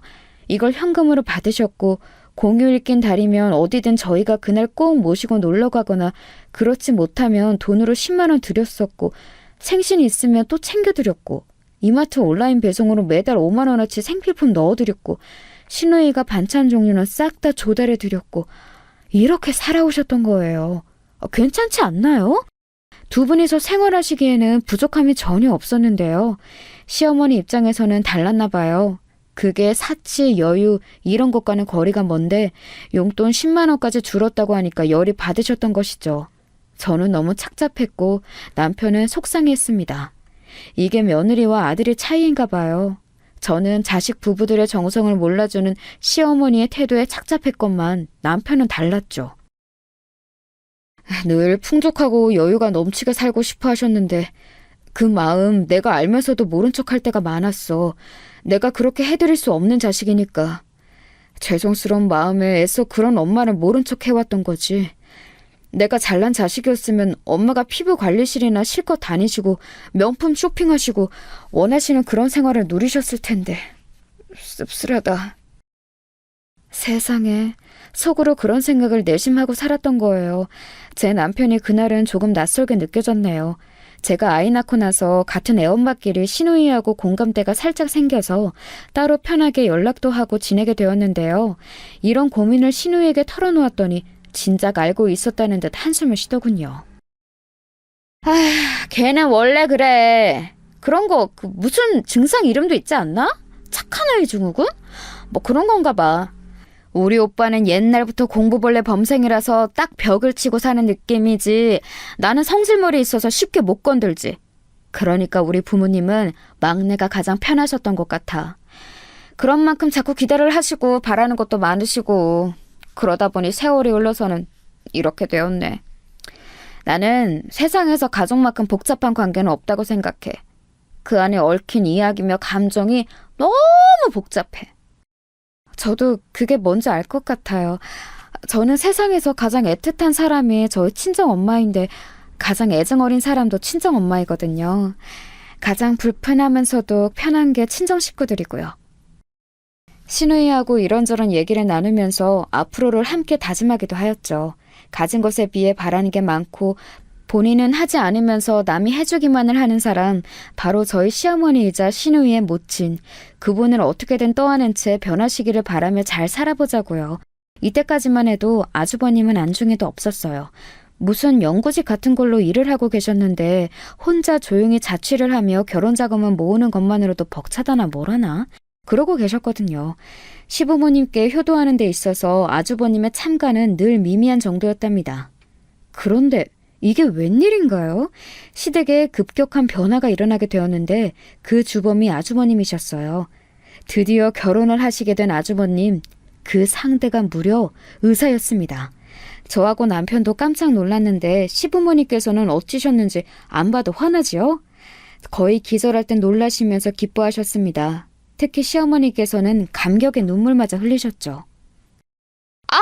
이게 꿈이냐 생시냐? 우리 집안의 의사 맏며느리?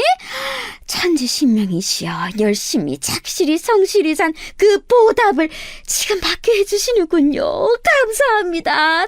정말 감사합니다. 앞으로 착한 마음으로 살겠습니다. 세상에 이바지를 하며 살겠습니다. 시댁의 작은 베란다에서 물 떠놓고 그런 기도를 올리셨어요. 그거 보여주시려고 저를 부르셨던 것인가 싶어서 좀 당황스러웠네요. 제가 어색해서 엉거주춤 있으려니까 시아버지께서 다가오시더니 흐뭇한 얼굴로 저에게 귓속말을 하셨습니다. 저거 내가 새벽같이 산에 올라서 떠온 약수야, 약수. 산의 전기를 흠뻑 받은 물이지. 그러니 저기에다가 기도를 올리면 얼마나 효염이 있겠어? 후딱 결혼식까지 올리기로 결정난 마당이니 앞으로를 위한 기도를 지금 올려야 순서가 맞지. 나중에 알고 보니까 그 의사 형님 집안이 독실한 불교 집안이더라고요. 그리고 산에 올라가 기도드리는 걸 중요하게 생각하는 집안인 것 같던데, 그래서 그렇게 물을 떠다 놓고 시부모님께서도 기도를 하셨던 모양이었죠. 저는 이런 걸 안 보고 자라서 낯설었고 그래서 별 생각도 없었어요. 시어머니께서 기도한 자리를 저보고 말끔히 치우라고 하시기에 그대로 했죠. 자리 정리하고 그릇 설거지까지 싹 마쳤더니 화장실 다녀오신 시어머니께서 기함을 하셨습니다. 너 이게 뭐 하는 짓이야? 이 귀한 물을 설마 다 쏟아버린 거야? 이런 정신 나갈 것을 보았나? 너 어떻게 책임질래? 그 물 버리면 안 되는 거였어요? 왜요? 기도 끝나신 거 아니에요? 중요한 것만 말씀을 해주시지. 다 치우라고 하셔서 저는 그냥 다 치운 건데. 이것 봐라. 또 얼빵한 척하면서 사람 복장을 뒤집어 놓네? 내가 너 처음부터 그 모양 그 꼴이어서 마음에 안 들었어 이거사. 니까짓게 우리 의사 맏며느리 들여오는 길에 초장부터 흠집 내어놔? 갑자기 불같이 화를 내시면서 제 머리채를 확 쥐셨습니다. 그러더니 불운령에 맞춰서 제 머리채를 마구잡이로 흔드시는 게 아니겠어요? 저는 두피도 너무 아프고 눈앞도 빙글빙글 돌아서 죽을 맛이었죠. 잠시 후 시어머니의 손에 한 움큼 있는 제 머리카락을 보자 눈물이 막 나왔습니다. 그랬더니 저보고 또 쓸데없이 질질 짠다면서 호통을 치시더군요. 결혼 전에는 이렇게 막 무례하게 구셨다가 한참 동안은 또 조용하셨다가 갑자기 이렇게 다시 돌변하신 이유, 앞만 봐도 의사 형님의 존재 때문이었습니다. 기세 등등 이제 저희 부부의 미약한 원조 따위 필요 없다는 것이고, 그러니까 이제 실컷 어른 유세 떠시면서 저를 부려먹겠다는 심보이셨어요. 너같이 구질구질한 것도 며느리라고 내가 품어주고 보듬어주고 무조건적으로 포용해주고 그렇게 지내왔지만 앞으로는 조금 달라져 볼까 싶구나. 고부관계의 질서 정리가 필요한 시점이야. 그리고 동서지간의 서열 정리도 옳게 이루어지는 쥐엄한 우리 집안이 되었으면 한다. 당초에 언제 시어머니께서 저에게 그렇게 잘해주셨다는 건지 의문이었습니다. 그동안 제가 아이 낳고도 그 직후에도 컨디션 안 좋은 몸으로 시댁에 가서 식사 같이 해드리고 주말이나 공휴일 같은 때 가까운 데 모시고 꼬박꼬박 놀러가 드리고 자꾸 명품 타령하시는 건 못 들어드려도 작은 지갑이나 액세서리 정도는 좋은 걸로 한 번씩 사드리기도 하고 저 이렇게 기본 도리는 잘 지켜왔다고 생각했어요. 하지만 그때마다 시어머니께서는 저에겐 늘 시큰둥한 반응을 보이셨고 마치 저를 향해 이건 원래 네가 해야 하는 거니까 생색낼 생각 마라 이렇게 매번 경고를 하시는 듯 했습니다. 지금껏 그렇게 구셨으면서 저를 무조건적으로 포용해 주셨다니 너무 황당했지만 동서지간의 서열 정리라는 말이 너무 마음에 걸렸어요. 아니나 다를까 앞으로 제가 그 새로운 형님께 깍듯이 아랫사람 역할을 하라는 게 시어머니의 주문이었습니다. 또한 내가 분명하게 지금 말을 해두는데 우리 맏며느리 앞에서 네가 나를 우습게 여기는 언행을 한다거나 내 위험이 깎일 만한 짓을 네가 한다면 나 그때는 정말로 가만히 안 있어. 너무 당황스러운 울음장이었네요. 참고로 형님께서는 저와 2살 차이밖에 안 나는 분이셨어요. 나이 차이가 적게 나니까 기분이 좀 이상하긴 하더라고요. 직업이 의사라고 하니까 사회적으로 인정받고 성공한 사람인 것 같아서. 아무튼 부러웠네요. 형님을 보면서 저는 내심 속으로 살면서 수많은 기회를 제가 놓쳐온 것은 아닌지, 과연 제가 정말로 죽을 만큼 뭔가를 열심히 최선을 다해서 해본 적이 있는지, 이런 인생이 제가 원했던 인생이 맞는지 여러 생각을 했었습니다. 형님과 제가 쉽사리 가까워지진 못했어요. 인상부터가 약간 도도하면서 고고하다고 해야 하나? 그런 느낌이셨고요. 아주버님과 짝꿍 아니랄까봐 말수 적고 고요한 분이라는 이미지가 얼굴에 있었어요. 게다가 가끔 뵐 때면 시어머니께서 열심히 형님께 이런저런 말씀을 붙이시고 계셔서 저는 자연스레 그들의 수발을 드는 역할이었을 뿐 끼어들기에 애매했습니다. 그러다가 어느 날 시어머니께서 식재료 좀 사오라고 주문을 하셔서 제가 주말 오전에 시댁에 갔더니 형님이 와 계셨어요. 잠깐 들른 거라 하셨죠. 오래된 좁은 평수의 시댁 아파트와 형님은 이질적으로 보였습니다. 그런 곳에 있어도 형님은 차림새 때문인가 고급스러운 느낌이 좀 있더라고요. 편한 옷을 입고 온 저와 더욱 비교가 됐네요. 시어머니께서 급하게 전화를 받으러 자리를 뜨시길래 제가 장 봐온 거 내려놓으면서 형님께 말을 붙였죠. 살갑게 이런저런 얘기를 건넸더니 형님께서도 점차 표정이 풀어지시는 게 보였네요. 전문직 종사자라는 건 아우라가 느껴지는 것 같아요. 집안에 의사 있다고 어디 가서 아직 자랑을 못했는데 곧 하려고요. 축혀 세워줘서 고마워요. 내가 워낙 바쁜 사람이라서 친하게 지낼 시간도 없었네요. 우리 동서는 내가 익히 전에 들었던 거랑 이미지가 달라서 사실 좀 놀랐었는데 보면 볼수록 사람이 수더분하네요. 제 얘기를 들으셨어요? 아주버님은 잡담을 하실 분이 아니신 것 같은데. 그 일은 워낙 과묵해서 이런 얘기도 안 해요. 어머님께 몇 번 들었어요. 워낙 가족 얘기는 많이 하시는 분이라.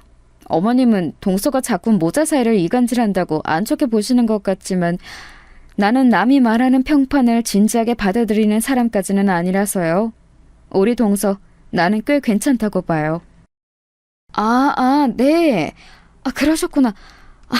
고맙습니다. 당황해서 멍청하게 대답을 해버리고 그날 집에 와서 얼마나 후회했는지 몰라요. 제 이야기를 형님께 안 좋게 전해오셨던 시어머니를 떠올리면 가슴이 답답했죠. 부족한 며느리인 제가 잘못인가 싶기도 해서 기분이 묘했습니다. 그러던 어느 날 시어머니께서 형님의 생일을 앞두고 다 같이 사이좋게 집에서 밥이나 먹자고 하시면서 저에게 그 생일상을 차리라고 하셨어요. 네? 제가요? 저 혼자서요? 저는 딱히 잘하는 요리도 없는데요. 그럼 너 아니면 누가 하니? 아휴, 나는 요새 갱년기가 왔는지 음식간을 잘못 맞춰. 네가 작은 며느리로서 이런 데 점수나 따면 좀 좋겠니? 네, 알겠습니다. 그런데요, 어머님. 혹시 형님께 직접 정성스레 차린 생일상을 준비하시겠다고 이미 그렇게 말씀을 해놓으셔서 어떻게든 수습해야 할 상황인데 방법이 없으시니까 저에게 전가하시는 건 아니죠? 너는 말을 해도 꼭 이렇게 사람 속 뒤집어 놓으면서 얄밉게 하더라? 맹하게 생긴 주제에 그런 파악은 어째 그렇게 잘한대? 하여간에 너는 한 대 맞아야 정신을 차리고 똑바로 행동하는구나. 매를 벌어요, 매를! 그러면서 제 정수리를 손바닥으로 탁 튀셨습니다. 아픈 것보다는 기분이 나빴죠. 그런데 그 상황에서 거절하기에도 못하고 이런 기회로 시어머니나 형님께 좋은 결과 보여드리면 진짜 점수 잘 따지 않을까 싶은 그런 답답한 생각이 그 순간에 저도 모르게 들었던 거예요. 그래서 생일상을 도맡게 되었어요. 메뉴부터 그냥 저보고 다 알아서 하라며 시어머니께서는 전부 다 이름해 주셨고요. 제가 형님 생일상을 맡게 되었다고 하니까 남편은 되게 할 말이 많다는 표정을 지어 보였는데 말은 안 하더라군요. 그 심정 뭔지 알 것만 같았습니다. 아휴, 한숨이 절로 나왔네요. 어쨌든 하긴 해야 하니까 준비에 들어갔어요. 없는 게 없을 형님께서 좋아하실 생일상이 뭘지 궁리를 해봤죠. 제가 나름 파악한 게 있었는데 형님은 고기들 중에 돼지고기를 가장 좋아하신다는 것이었어요. 갈비찜을 소갈비찜보다 돼지갈비찜으로 더 선호하시는 걸 처음에 알았을 때 살짝 눈치를 챘었는데요. 언제 한번 말복 이야기가 나와서 닭고기에 대해서 말을 하고 있을 때 이러시더라고요. 나는 오리보다 확실히 닭이 더 맛있더라고요. 어디 가서 오리구이를 맛있게 먹어본 적이 없고 오리 훈제도 뭐가 맛있다는 건지 잘 모르는 입맛이에요. 오, 그러세요? 오리보다 닭이 더 흔하니까 다행이시네요. 고기 중에서 그럼 닭을 제일 좋아하세요? 치킨 같은 거 잘 드시겠다. 고기는 돼지가 가장 낫죠. 솔직히 잘 나온다는 한우 고깃집 아닌 다음에야 소보다 돼지 구워 먹는 게 더 맛있더라고요. 딱 먹어보면 입에 삼겹살 같은 게 제일 많이 먹히지 않아요? 김치하고 짭짤한 반찬하고 이렇게 삼겹살 곁들여 먹으면 진짜 맛있는데 차리기도 귀찮고 냄새 빼는 건 더 귀찮고 여러모로 직접 해먹지는 않네요. 그렇다고 차림이 잘 나오거나 고기 질이 가격 대비 썩 좋은 집을 찾기도 애매해서 좋아하는 음식치고는 대단히 만족한 적이 잘 없는 것 같아요. 와, 저 형님이 말씀 이렇게 진지한 표정으로 오래 하시는 거 처음 봐요. 돼지고기를 엄청 좋아하시나 보다. 제가 기억해 둘게요. 답지 않게 너무 주절거리고 마셨던 건지 형님은 뭔가 민망하다는 얼굴로 더 말을 얹지는 않으셨었어요. 그런데 제가 형님 생일상을 준비하게 되자 그게 딱 기억이 나버린 거예요. 이미 예산 수준은 나와 있던 게 있었으니 고기 물색부터 들어갔습니다. 다른 게 뭐 더 중요하겠어요. 사실 고기 질이 좋은 게 가장 최고인 거죠. 그래서 동네 엄마들에게 정보를 얻어가면서 진짜 맛있는 삼겹살을 판다는 곳을 찾아서 굳이 편도 40분 걸리는 거리를 가서 고기를 사왔습니다. 뿌듯하더라고요. 이왕 하기로 한 거 제대로 잘하면 좋잖아요. 솔직히 시어머니라든지 다른 시댁 사람들 보랍시고 차리는 명목이 짙은 감이 없지 않아 있었지만 생일 당사자인 형님이 만족해 하신다면 그것보다 좋을 수는 없을 것 같았어요. 밑반찬은 머릿속에 딱 그려놓은 게 있었기 때문에 구성하기 어렵지 않았고요. 신선한 채소들만 신경 써서 잔뜩 마련했네요. 이윽고 당일이었어요. 바쁜 형님의 일정상 늦은 점심을 함께 하기로 한 것이었기 때문에 그 주말 아침부터 저하고 남편하고 준비 바리바리한 거 점검 마치고 시댁으로 출동해서 상을 벌였습니다. 곧 시누이 내외도 왔고 시아버지의 사촌동생 한 분도 오셨어요. 시어머니께서는 저희 부부가 왔을 때부터 좁은 베란다에서 사투를 벌이시느라 계속 바쁘셨는데 애지중지 키우신 웬 식물 하나를 예쁘고 작은 화분에 옮겨 담으시느라 그러신 거였죠. 에라이, 내가 이걸 어제 했어야 됐는데 비가 쏟아져서 허리가 쑤신답시고 미뤄뒀더니 이 사달이 나는구나. 아유, 혼자 할 수 있을 줄 알았는데 이거 원 더럽게 손이 많이 가네. 막내야, 너 이리로 와서 얼른 이것 좀 해봐라. 네, 엄마, 제가 좀 도와드릴게요. 근데 이거는 왜 옮기시는 거예요? 이 시기에 분갈이를 굳이 하시는 건 아닌 것 같고. 혹시 형수님 거예요? 당연하지. 아니면 내가 왜 지금 이런 용을 쓰고 있겠니? 요게 바로 내가 5년 넘게 애주준지 키워온 녀석인데 건강과 행운의 상징이란다. 부적이 따로 없어. 이것만큼 선물로 의미 있는 게 없겠다 싶어서 엊그제 생각이 나자마자 화분부터 구해놨지. 큰 걸 다 주면 자리 차지만 할 테니 예쁘게 새끼 친 것만 옮겨서 줘야지. 화분 보고 부적 타령을 하시는 건 아무 상관이 없었습니다. 다만 제 남편을 이리저리 부려먹으시는 것 같아서 그게 좀 그렇더라고요. 이윽고 아주버님께서 도착을 하셨는데요. 형님께서는 중요한 전화를 받으시느라 잠시 후에 올라오실 거라고 했습니다. 딱 그 말씀만 하시고는 거실 소파에 앉아 멀뚱히 계셨어요. 바로 보이는 베란다에서 제 남편이 뒷정리하느라 고군분투하고 있었는데 빈 말씀으로나마 뭐하냐 도와줄까 이런 말씀을 안 하고 가만히 계시더라고요. 웃긴 건 시아버지께서도 당신의 사촌동생과 함께 그 옆에 나란히 앉아 텔레비전을 트셨다는 겁니다. 그나마 시누이 내외가 거실에 상 펴고 상 닦고 그런 걸 했지요. 그런 광경을 희끗하면서 저는 고기판을 불 위에 올렸습니다. 이제 딱 삼겹살을 구우면 될 때였으니까요. 길게 썰린 삼겹살 한 줄을 고기판 위에 올린 직후였어요. 그 사이 빠르게 흙 묻은 옷까지 갈아입고 나오신 시어머니께서 부엌으로 들어오시더니 경악을 하셨습니다. 알아서 잘 하겠거니 싶어서 맡겼는데 지금 이 꼬라지는 뭐야? 갈비찜하고 해신탕 같은 거 하는 게 아니었니? 고기를 왜 굽고 자빠졌어? 게다가 삼겹살? 아니 하나도 아니고 지금 삼겹살을 굽는 거야? 에라이 정신 빠진 거사. 머리가 나쁘고 눈치가 없는 것도 어느 정도가 있는 거야. 너는 귀한 의사 선생님께 고작 삼겹살을 차려드리고 싶은 마음이 잘도 들었어? 어머니께서 저보고 메뉴 알아서 하라고 그러셨잖아요. 저는 형님이 좋아하시는 걸로 준비를 한 건데 그렇게까지 저를 비난하시는 이유를 잘 모르겠습니다. 어랍쇼? 이게 또 눈물 한마디 쏟으려고 시동을 거네. 이 무식한 것, 이 천박한 것. 내가 너 초장부터 이래서 알아봤던 거야. 감히 의사 맏며느리 앞에서 내 채신을 깎아먹으려고 이딴 삼겹살 소냐 준비하더니 그래놓고 눈물 글썽하고 자빠졌네. 이건 너나 다 처먹어. 누가 이딴 걸 먹는다는 거야? 우리는 밖에 나가서 외식할 테니까 너나 많이 해먹어라. 시어머니께서는 머리 끝까지 화가 나셨는지 침을 튀기며 열변을 토하시더니 삼겹살이 담긴 봉지째 집어들어서 그걸로 제 머리를 치셨습니다. 묵직한 게 제 머리를 치고는 바닥에 떨어지는 걸 저는 멍하게 쳐다봤죠. 그와 동시에 눈물이 또르르 흐르더라고요. 제가 왜 이런 취급을 받아야 하는지 이해할 수가 없었어요. 무심코 눈물을 닦으며 고개를 틀자 베란다 쪽에서 통화를 하다가 이쪽에 소란을 들었는지 눈길을 주는 놀란 얼굴의 남편이 보였습니다. 애써 골라 입고 온 옷이 흙으로 더러워져 있었어요. 그리고 시누이 내외가 뭔 일이 났나 싶어서 어리둥절한 표정으로 이쪽을 살피고 있었죠. 고개를 바로 하자 저를 보며 코웃음을 치시는 시어머니가 보였습니다. 그 다음 일어난 일은 제가 그렇게 하려고 해서 한 게 아니라 정말 불가항력적으로 벌어진 것이었어요. 저도 모르게 그렇게 되었거든요. 바닥에 떨어진 삼겹살 봉지를 주워든 저는 그걸로 시어머니 얼굴을 후려치고 말았습니다. 퍽 소리가 났고 시어머니께서는 싱크대를 잡고 간신히 주저앉지 않으셨죠. 부엌으로 들어오던 시누이가 짧게 비명을 질렀어요.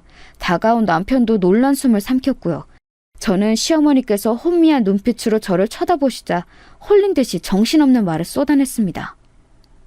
누가 누구 보고 천박하다는 거예요?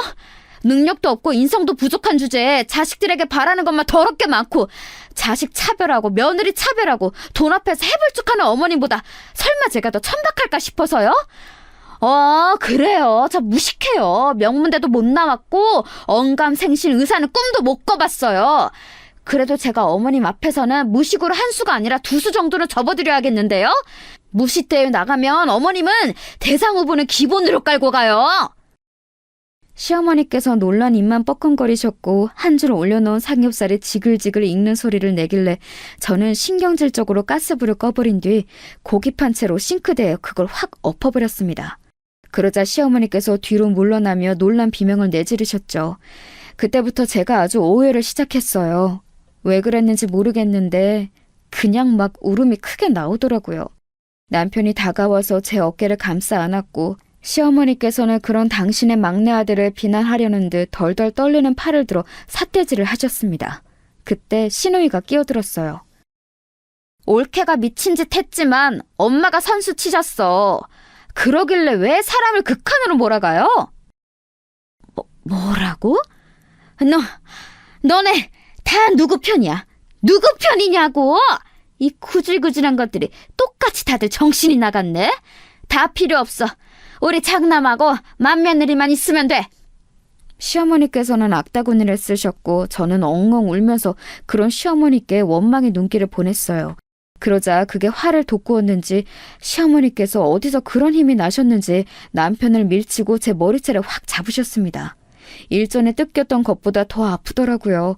양손으로 제 머리를 잡고 휘두르시는 통에 제가 비명을 내질렀고 시누이가 경악해서는 시어머니를 말리려고 하였는데 그때 제가 언뜻 남편이 그런 자기 누나를 말리는 듯한 몸짓을 보았어요.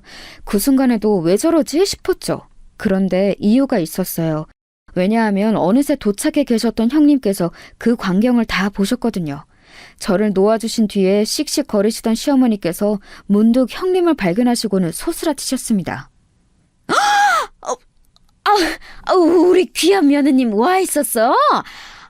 아이고야, 이건 별일 아니니까 신경 쓰지 마려. 지금 상을 차리고 말고 할 게 아니라서 우리 어디 그 근사한 곳에 나가서 먹자. 어머님, 지금 제가 생일을 챙김받을 그런 상황이 아닌 것 같습니다. 며느리 머리 잡아뜯는 시어머니의 모습을 보고도 태어나게 있기란 아무리 저라도 어렵거든요. 저쪽에서 먼저 나를 쳤어. 며느리 주제에 감히 시어머니 뺨을 후렸다니까? 건반직녀는 내가 당장에 소문 안 봐주고 어쩌겠니? 며느리 주제라고 말씀하시는군요. 저도 어머님의 며느리인데 흠칫하게 되네요. 조금 무섭기도 하고요. 어머님은 이런 분이셨군요. 잘 알겠습니다. 정말 죄송하지만 제가 갑자기 속이 안 좋아서 식사는 어려울 것 같아요. 오후에 일정도 있고요. 먼저 가보겠습니다. 형님께서는 엄청나게 무표정한 얼굴로 그렇게 말씀하시더니 꾸벅 목례만 남기시고 돌아서셨어요. 그 뒤를 허둥지둥 아주버님께서 따르셨고요. 이어 남편이 저를 챙겨서 함께 나왔죠. 나올 때 보니까 뒤에서 시어머니와 시누이가 한판 거하게 다투기 시작하는 소리가 들려왔어요. 벌써부터 일방적으로 시누이가 폭격하고 있더라고요. 남편하고 서로 눈물을 훔치며 저희 부부는 다짐했어요.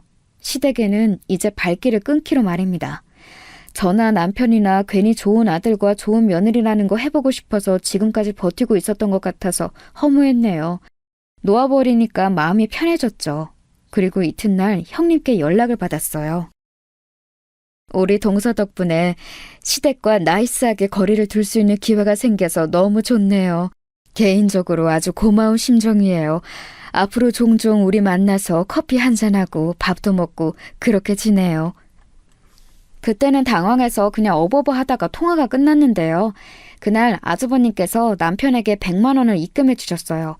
제 계좌를 몰라서 그리했다 하시더라고요. 형님 생일상 준비한다고 고생한 비용이며 이것저것 친 것이라고 했습니다. 남편이랑 저는 그냥 앞으로 어떻게 되나 지켜보고 싶은 마음이었어요. 몇 달이 지나자 완벽히 결론이 났죠. 시댁은 고립되었습니다.